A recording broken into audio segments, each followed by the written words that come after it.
Hi guys, welcome to office kitchen. இன்றைக்கி நம்ம cooking சேனலில் என்ன பார்க்க போகிறோன்னா beef biryani with prawn roast பார்க்க போகிறோம்.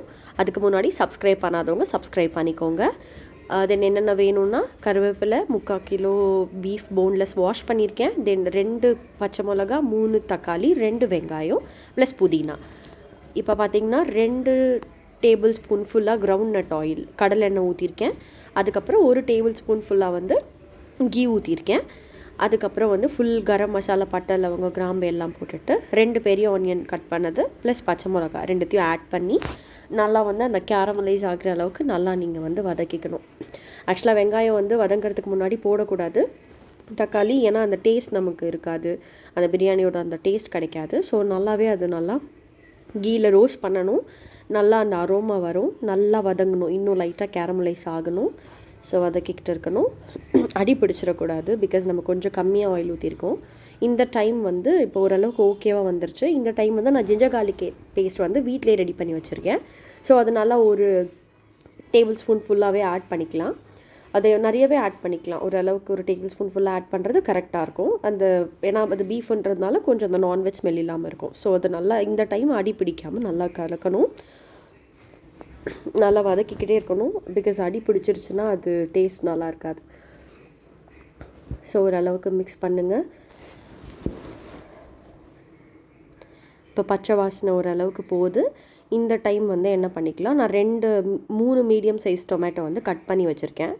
அதை நல்லாவே ஆட் பண்ணிக்கிட்டு, அண்ட் அந்த சைடில் வந்து நமக்கு மின்ட்டும் கறி லீஃபும் ப்ளஸ் வந்து கோரியாண்டரும் நம்ம ஆட் பண்ணிக்கலாம். அதுக்கு முன்னாடி டொமேட்டோ நல்லா கட் பண்ணதை ஆட் பண்ணிவிட்டு, நார்மலாக வந்து இப்போ நம்ம வெஜிடபிள் ரைஸ் அந்த மாதிரிலாம் நம்ம செய்யும் போது நான் டொமேட்டோ போட்டதும் மின்ட் போட்டுட்டு தென் நம்ம வந்து எல்லாமே ஆட் பண்ணிவிடுவோம். பட் அப்படி பண்ணக்கூடாது. தக்காளி போட்டுட்டு நல்லா நம்ம வந்து தக்காளி வதங்கணும். அது வதங்கும் போது அது ஒரு அரோமா கொடுக்கும், ப்ளஸ் அது வந்து பிரியாணிக்கு ஒரு டேஸ்ட் கொடுக்கும். ஸோ அதனால் நல்லாவே வதக்கிக்கணும். அதுக்கப்புறம் வந்து ஓரளவுக்கு வதங்கிடுச்சு அண்ட் அடியும் பிடிக்கல. இப்போ வந்து நான் மசாலாஸ் ஆட் பண்ணியிருக்கேன். கரம் மசாலா, சீரகப்பொடி, தென் வெறும் மிளகாத்தூள், அதுக்கப்புறம் மட்டன் மசாலா கொஞ்சம் ஆட் பண்ணியிருக்கேன். எல்லாமே வந்து ஆஃப் டீஸ்பூன் ஆட் பண்ணிக்கலாம். டேபிள் ஸ்பூன் இல்லை, டீஸ்பூன் ஆட் பண்ணிக்கலாம் கொஞ்சம் கொஞ்சம். தென் வந்து வெறும் மிளகாத்தூள் மட்டும் 1 டீஸ்பூன் ஃபுல்லாக, மீதியெல்லாம் ஆஃப் டீஸ்பூன் எல்லாமே நான் போட்டு வச்சுருக்கேன் மொத்தமாக. ஸோ அதை நான் அப்படியே ஆட் பண்ணிவிட்டு தென் இது கொஞ்சம் வதங்கணும். நம்ம வீட்டில் அரைச்சி வச்சுருப்போம்ல மிளகாத்தூள், எல்லாத்துக்குமே காமனாக யூஸ் பண்ணுற வீட்டு மிளகாத்தூள், குழம்பு மிளகாத்தூள் இருக்கு இல்லையா, அது ஆட் பண்ணணும். அதனால தான் நான் இது கம்மியாக ஆட் பண்ணியிருக்கேன். ஸோ வந்து இப்போ வீட்டு மிளகாத்தூள் ஆட் பண்ணலாம். இப்போ ஓரளவுக்கு தக்காளி நல்லாவே வதங்கிடுச்சு, இன்னும் கொஞ்சம் வதங்கணும். இந்த பச்சை வாசனை போகிற அளவுக்கு வதக்கிக்கலாம். ஓகே, வதங்கிடுச்சு. இன் பிட்வீனில் நம்ம வந்து இப்போ வெறும் வீட்டு மிளகாத்தூள் வந்து 2 டேபிள் ஸ்பூன் ஆட் பண்ணிக்கலாம், ஃபுல்லாகவே ஆட் பண்ணிக்கலாம். ஆக்சுவலாக இது எப்படின்னா எங்கள் மாமியார் வீட்டிலேருந்து அரைச்சி கொடுக்குறது. இது கொஞ்சம் நான்வெஜ்ஜுக்கெல்லாம் ஏற்ற மிளகாத்தூள். நான் வந்து அது எப்படின்னு கேட்டுட்டு நான் உங்களுக்கு ஒரு வீடியோ போடுறேன். தென் அதுக்கப்புறம் வந்து போட்டதுக்கப்புறம் கொஞ்சம் வதக்கிட்டு ஒரு ஆஃப் லெமன் வந்து ஃபுல்லாகவே ஆட் பண்ணிக்கோங்க.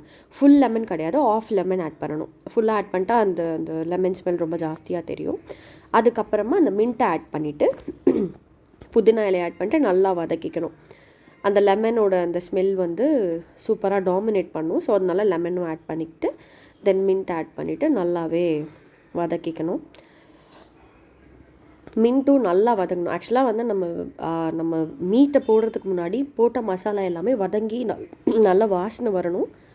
அப்போ தான் வந்து அந்த டேஸ்ட் வந்து நல்லாயிருக்கும். எல்லாம் வதங்கி முடிஞ்சிருச்சு. இப்போ வந்து கேர்டு ஆட் பண்ணிக்கலாம். இது வந்து வீட்டில் செஞ்ச கேர்டு. நாங்கள் வீட்டிலேயே கேர்ட் செஞ்சு தான் எப்போவுமே யூஸ் பண்ணுறது. ஸோ இப்போ வீட்டில் செஞ்ச கேர்டு வந்து 3 டேபிள் ஸ்பூன் ஃபுல்லாகவே போட்டுக்கலாம். ஆஃப் லெமனு 3 டேபிள் ஸ்பூன் 3:1 ரேஷியோவில் ஆட் பண்ணிக்கலாம். அப்போ தான் வந்து அது 2த்துக்கும் கொஞ்சம் ஈக்குவலாக இருக்கும் டேஸ்ட்டு. ஆக்சுவலாக இது வந்து இப்படி தான் செய்யணுன்றது கிடையாது. எங்கள் வீட்டில் நாங்கள் இப்படி தான் செய்வோம். பட் வெளியில் நீங்கள் எப்படி ஃபாலோ பண்ணுவீங்களோ அது நீங்கள் பண்ணிக்கோங்க. இதுதான் நாங்கள் இப்படி தான் ஃபாலோ பண்ணுறோம். அண்ட் வந்து நல்லாவே வந்து இப்போ கேர்டு வந்து மிக்ஸ் பண்ணணும். அந்த ஒயிட் ஒயிட்டாக பார்ட்டிகல்ஸ் தெரியக்கூடாது. ஆக்சுவலாக வீட்டில் செய்கிற கேர்டோட பெனிஃபிட்ஸ் என்னென்னா, அதை ஆட் பண்ணும் போது நமக்கு அந்த புளிப்பு ரொம்ப இருக்காது. லெமனும் புளிப்பு, கேர்டும் புளிச்சிச்சுன்னா அது நல்லா இருக்காது. ஸோ புளிப்பே இருக்காது வீட்டில் செய்கிற தயிரில். அண்ட் ப்ளஸ் நமக்கு என்னென்னா அந்த க்ரீமினஸ் கொடுக்கும், அந்த ரிச்னஸ் கொடுக்கும். நான் வந்து ஃபுல் டோன்டு மில்கில் வந்து ஃபுல் க்ரீம் மில்கில் வந்து கர்ட் பண்ணது, தண்ணியே ஊற்றாமல் காய்ச்சி நான் அது பண்ணேன். நான் ஒரு நாள் அது உங்களுக்கு ஒரு விலாகில் ஆட் பண்ணுறேன். இப்போ ஓரளவுக்கு தயிரோடு சேர்ந்து எல்லாமே மிக்ஸ் ஆகிடுச்சு. ஸோ இப்போ வந்து நான் நல்லா ஒரு 5+ டைம்ஸ் வாஷ் பண்ண பீஃப், இது வந்து போன்லெஸ்ஸு, ப்ளஸ் வந்து நான் இதில் வந்து ஃபேட் எல்லாமே கட் பண்ணி ரிமூவ் பண்ணிட்டேன். ஸோ அதெல்லாம் ரிமூவ் பண்ணிவிட்டு வாஷ் பண்ணி டர்மரிக் போட்டு வாஷ் பண்ணதை நான் வச்சுருக்கேன். அது எல்லாத்தையும் நான் ஆட் பண்ணுறேன். இது ஒரு அரை கிலோலேருந்து 3/4 கிலோ இருக்கும். ஸோ அது நமக்கு கரெக்டாக இருக்கும். அதனால் அதை நான் ஆட் பண்ணிவிட்டு அந்த மசாலாவோடு மிக்ஸ் பண்ணிக்கிறேன். நீங்கள் போன் இருக்க பீஃபில் பண்ணுறத விட போன்லெஸ் பீஃபில் பண்ணிங்கன்னா இது இன்னும் கொஞ்சம் குட்டு தான் நமக்கு. அண்ட் மோரோவர் ஃபேட்டும் இல்லாமல் இருக்கிறதுனால வீக்லி ஒன்ஸ் எடுத்துக்கிட்டால் கூட நமக்கு நல்லது தான். நல்ல ப்ரோட்டீன் சோர்ஸ் இருக்கும். ஃபேட்டோடு எடுத்துக்கிட்டால் தான் அது நமக்கு ரொம்ப சாப்பிட முடியாது, சாப்பிடக்கூடாதுன்னு சொல்லுவாங்க. பட் இப்படி எடுத்துக்கிட்டால் குட். ஸோ முடிஞ்சு. ஆக்சுவலாக வந்து நான் 2 கிளாஸ் அரிசி போட போகிறேன். அதனால் நான் 2 கிளாஸ் தண்ணி ஊற்றணும். அதுக்கு பிஃபோராக நான் 1 கிளாஸ் இப்போ நான் ஊற்றிட்டேன். ஆக்சுவலாக நான் இப்போ ஊற்றினால அதில் தான் நான் அரிசியும் அளந்து எடுப்பேன். அதுதான் வந்து அளவு, முக்கியமான குக்கரில் செய்கிறதுக்கான அளவு. எந்த கிளாஸில் அரிசி எடுக்கிறோமோ அந்த கிளாஸில் தான் நம்ம தண்ணியும் எடுக்கணும். ப்ளஸ் இது பாஸ்மதின்றதுனால தண்ணி அளவு மிஸ்டேக் ஆகிடுச்சுன்னா நமக்கு மொத்தமாக கொலாப்ஸ் ஆகிடும். ஸோ நான் 1 கிளாஸ் ஊற்றிட்டேன். தேவையான அளவு உப்பும் ஆட் பண்ணிட்டேன். இப்போ வந்து எல்லாத்தையும் ஓரளவுக்கு கிளறி கொடுத்தாச்சு. இப்போ உப்போட டெக்னிக் நீங்கள் எடுத்துக்கிட்டிங்கன்னா, ஆக்சுவலாக வந்து இப்போ நீங்கள் குழம்புக்குன்னு ஓரளவுக்கு உப்பு ஆட் பண்ணுவீங்கள்ல, அது வந்து உங்களுக்கு கரெக்டாக இருக்க மாதிரி தெரியும். ஆனால் வந்து இப்போ பிரியாணிக்குனா இந்த மாதிரி தண்ணி ஊற்றுனதுக்கப்புறம் நீங்கள் வந்து உப்பு போடுறது எப்படி இருக்கணும்னா கொஞ்சம் எக்ஸ்ட்ராவாக இருக்கணும்.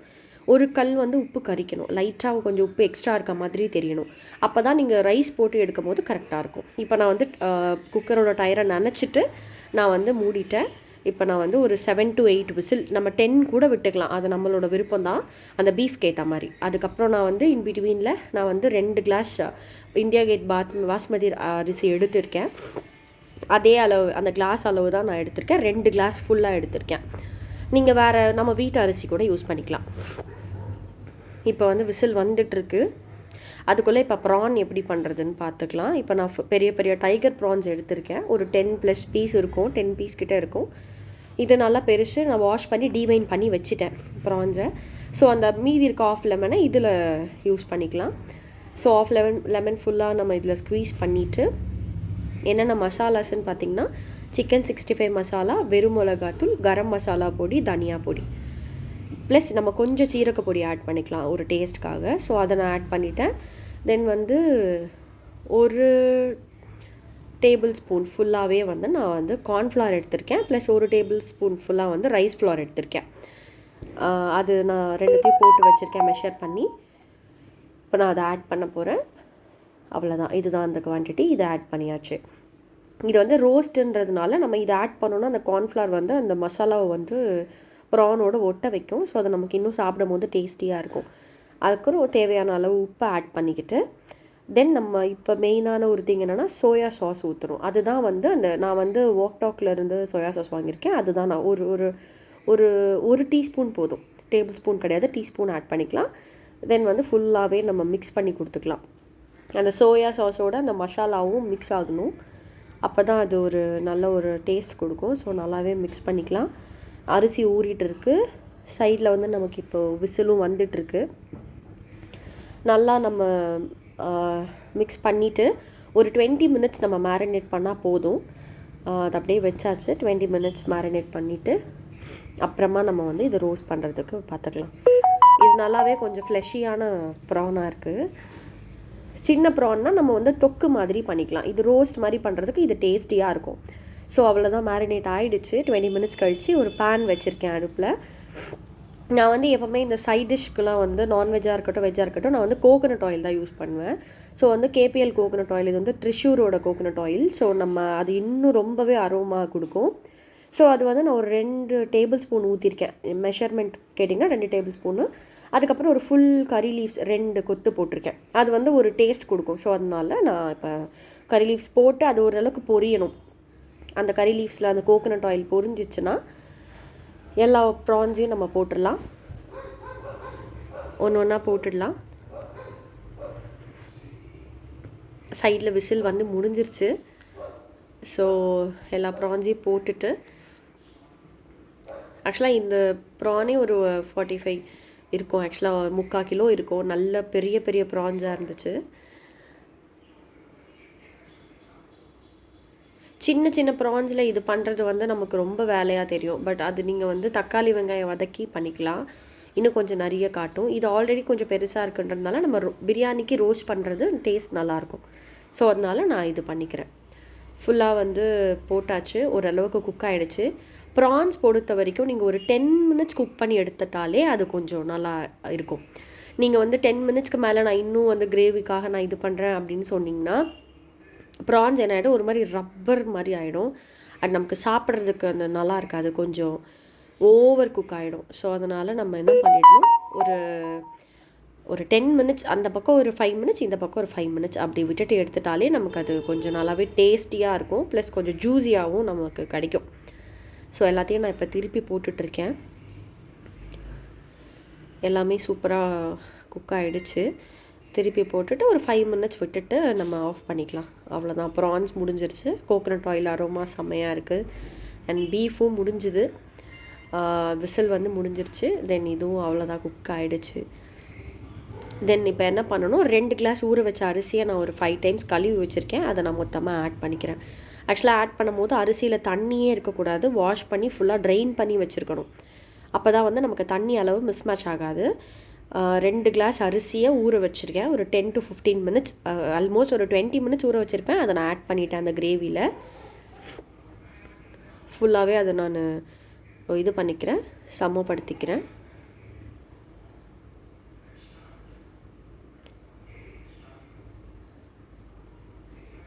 ஆல்ரெடி 1 கிளாஸ் தண்ணி ஊற்றிருக்கேன். இப்போ வந்து நான் இன்னும் 1 கிளாஸ் தண்ணி ஊற்றிட்டேன் ஆல்ரெடி.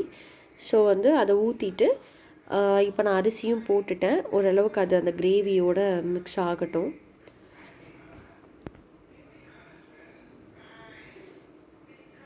இப்படி அரிசி கொஞ்சம் வெளியில் தெரியணும், மொத்தமாக மூழ்கக்கூடாது.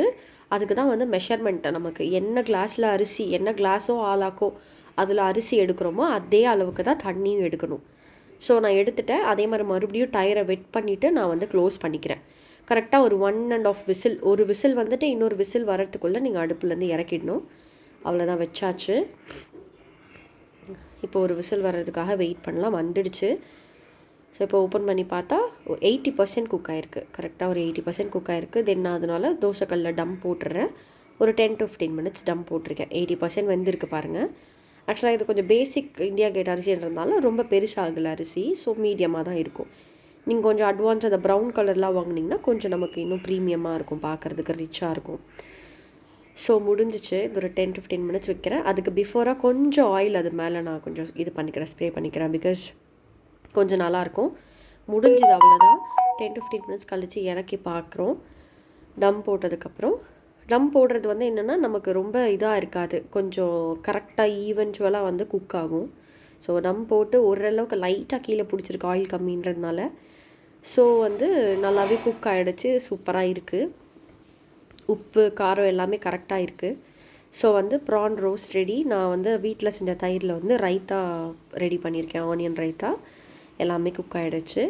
ஸோ இப்போ சர்வ் பண்ணிவிட்டு பார்த்தோன்னா செம்மையாக இருந்துச்சு. ஹஸ்பண்ட் சாப்பிட்டுட்டு டேஸ்ட்டாக இருக்குன்னு சொன்னாங்க. ஸோ டூ சப்ஸ்கிரைப், ஃபாலோ பண்ணிக்கோங்க. தென் vlogs வேணும்னா எனக்கு கமெண்ட்ஸ் பண்ணுங்கள். தேங்க்யூ ஸோ மச் ஃபார் வாட்சிங். அண்ட் டெய்லி vlogsக்கு சப்ஸ்கிரைப் பண்ணிக்கோங்க. Thank you so much.